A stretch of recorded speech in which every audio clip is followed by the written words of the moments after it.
जहरीली cough syrup कांड पर ईडी का बड़ा एक्शन। जेल में पूर्व आईजी अमिताभ ठाकुर, दहशत में जेल प्रशासन। यूपी डायरी में आज देखिए दो बड़ी खबरें। नमस्कार, मैं रजनीश यादव, आप देख रहे हैं लोकमत हिंदी।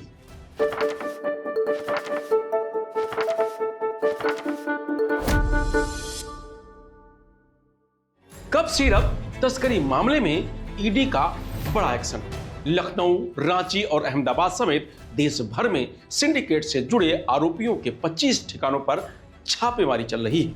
लखनऊ में सुबह 6 बजे 8 सदस्यीय टीम एसटीएफ के बर्खास्त सिपाही आलोक प्रताप सिंह की आलीशान कोठी पर पहुंची और तलाशी कर रही है। सूत्रों के मुताबिक कोठी से कई संदिग्ध दस्तावेज, बैंक लेन देन से जुड़ी फाइलें, डिजिटल डिवाइस और कथित हवाला एंट्रीज से जुड़े रिकॉर्ड मिले हैं।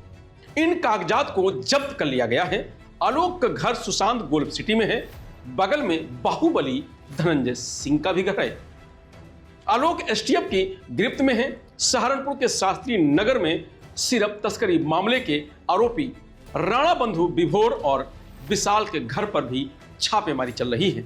इस केस में सबसे पहले दोनों भाइयों की गिरफ्तारी हुई थी, जिसके बाद प्रदेश भर में छापेमारी शुरू हुई।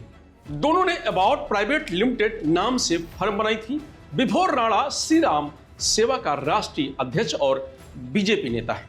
वाराणसी में सरगना शुभम जायसवाल और उसके सहयोगी के घर छापेमारी चल रही है। सरगना शुभम जायसवाल दुबई में छिपा है। इस अवैध कारोबार के नेटवर्क में शामिल 6 बड़े चेहरे और 68 अन्य गिरफ्तारियां हुई हैं। 2 दिसंबर को मामले में ईडी की एंट्री हुई। मनी लॉन्ड्रिंग एंगल पर जांच चल रही है। एजेंसी के निशाने पर 50 आरोपी हैं।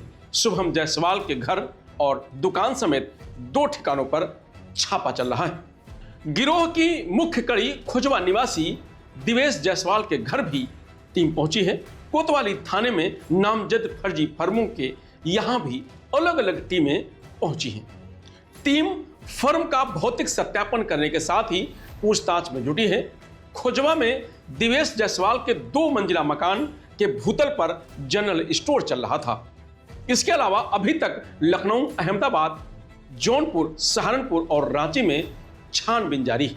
एसटीएफ की पूछताछ में आलोक प्रताप सिंह ने बताया था कि रांची और गाजियाबाद में पुलिस और एसटीएफ टीम द्वारा इस गैंग के सौरभ त्यागी, विभोर राणा आदि को गिरफ्तार किया गया है।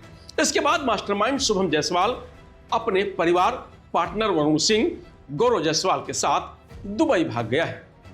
शुभम जायसवाल और उसके पार्टनर द्वारा हम लोगों के अलावा अन्य काफी लोगों के नाम से भी इसी प्रकार फर्जी फर्म बनवाकर फेंसिडिल कफ सिरप के कुटरचित बिल और ई बिल तैयार कर फर्जी खरीदी बिक्री दिखाकर उसको तस्करों के हाथ बेचकर भारी मुनाफा कमाते हैं।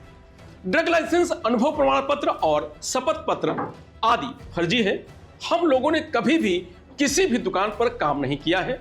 अमित टाटा के पकड़े जाने के बाद मैंने कोर्ट में अपना सरेंडर प्रार्थना पत्र दिया था।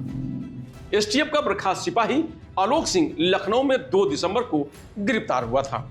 गिरफ्तारी से एक दिन पहले ही उसका लुकआउट नोटिस जारी किया गया था। आलोक कुडीन युक्त नशीली कफ सिरप मामले में फरार था। पूर्वांचल के बाहुबली पूर्व सांसद धनंजय सिंह के साथ उसकी कई तस्वीरें वायरल हुई थी। कफ सिरप की तस्करी में कई गिरफ्तारियां होने के बाद आलोक सिंह विदेश भागने की फिराक में था। पूछताछ में आलोक सिंह ने एसटीएफ को बताया कि सरेंडर करने जा रहा था। लखनऊ कोर्ट में इसके लिए अर्जी भी दाखिल की थी। इससे पहले ही एसटीएफ ने दबोच लिया। आलोक सिंह की गिरफ्तारी के बाद ही ईडी सक्रिय हो गई थी। यूपी एसटीएफ के साथ मिलकर पूछताछ की। आय से अधिक संपत्ति में ईडी को शक है कि 100 करोड़ से अधिक इस अवैध कारोबार में मनी लॉन्ड्रिंग के पुख्ता साक्ष्य मिल सकते हैं। उसकी बैंकिंग, ट्रांजैक्शन, विदेश यात्रा और संपर्कों का ब्यौरा खंगाला जा रहा है। ईडी की 2 दिसंबर को इस मामले में एंट्री हुई थी। ईडी के निशाने पर शुभम जायसवाल, अमित सिंह टाटा, बर्खास्त सिपाही आलोक सिंह, विभोर राणा, विशाल सिंह, भोला जायसवाल, आसिफ, वसीम, सौरभ त्यागी समेत 50 से ज्यादा आरोपी हैं। ईडी इस मामले में अब तक दर्ज सभी 128 एफआईआर, सामने आ चुकी दवा फर्मों और कफ सिरप बनाने वाली कंपनियों की जांच कर हर ब्यौरा जुटा रही हैं। कफ सिरप का यह कारोबार 2000 करोड़ का बताया जा रहा है। ईडी के अधिकारी इस मामले में एटीएस, एसआईटी, जिलों की पुलिस और खास सुरक्षा एवं औषधि प्रशासन द्वारा अब तक की गई कार्रवाई का ब्यौरा जुटा रही है। फिलहाल ईडी की लखनऊ और प्रयागराज की टीमें पूरे प्रकरण की गहनता से छानबीन में जुटी हुई हैं। तो वहीं यूपी के पूर्व आईपीएस अमिताभ ठाकुर की जेल में पहली रात बेचैनी से गुजरी है। उनके साथ आम कैदियों जैसा व्यवहार हुआ है। कोई वीआईपी ट्रीटमेंट उन्हें नहीं मिला। पूर्व आईपीएस को दूसरे कैदियों की तरह ही 3 कंबल दिए गए। कोई दूसरा बिस्तर नहीं मिला, ना तकिया मिली, ना ही बेड। वह जमीन पर ही सोए, 2 कंबल जमीन पर बिछाए और 1 कंबल ओढ़कर सोए। हालांकि जेल सूत्रों की माने तो वह रात भर ठिठुरते रहे। उधर पूर्व पुलिस अधिकारी के जेल में होने और उनकी लिखा पढ़ी की आदत से जेल अधिकारी दहशत में है। दरअसल जेल में उनकी मांग पर सादे पन्ने और पेन उपलब्ध कराए गए हैं। कागज कलम मिलने के बाद अमिताभ ठाकुर लगातार कुछ न कुछ लिखते देखे गए। सूत्रों की माने तो अधिकारियों को डर सता रहा है कि वह जेल की खामियां और आंतरिक व्यवस्था को लेकर हाई लेवल पर कोई शिकायत ना कर दें। अधिकारियों का मानना है कि वह सिस्टम को अच्छी तरह समझते हैं और यही समझ दूसरे के लिए परेशानी का सबब बन सकती है। जेल की संरचना, गेट सुरक्षा व्यवस्था, वार्ड और बैरक सिस्टम की गहरी जानकारी उन्हें है। इसी वजह से उनकी गतिविधियों पर जेल प्रशासन की विशेष नजर है। पूर्व आईपीएस देवरिया में औद्योगिक प्लॉट की खरीद बिक्री से जुड़े जालसाजी प्रकरण में अरेस्ट किए गए हैं। बुधवार को कोर्ट में पेश करने के बाद उन्हें पुलिस अभिरक्षा में भेजा गया था। पहली रात तो उन्हें जेल के अस्पताल में रखा गया था, पर दूसरे दिन गुरुवार को हाई सिक्योरिटी बैरक में ट्रांसफर कर दिया गया था। खास बात यह है कि अमिताभ ठाकुर कभी जिस जेल का निरीक्षण किया करते थे, आज उसी जेल में सजा काट रहे हैं। वह 1998 से वर्ष 2000 तक देवरिया के एसपी रह चुके हैं। इस दौरान वे इसी कारागार का कई बार निरीक्षण कर चुके हैं। पूर्व आईपीएस अधिकारी अमिताभ ठाकुर को लखनऊ पुलिस ने बुधवार को शाहजहांपुर रेलवे स्टेशन से गिरफ्तार किया था।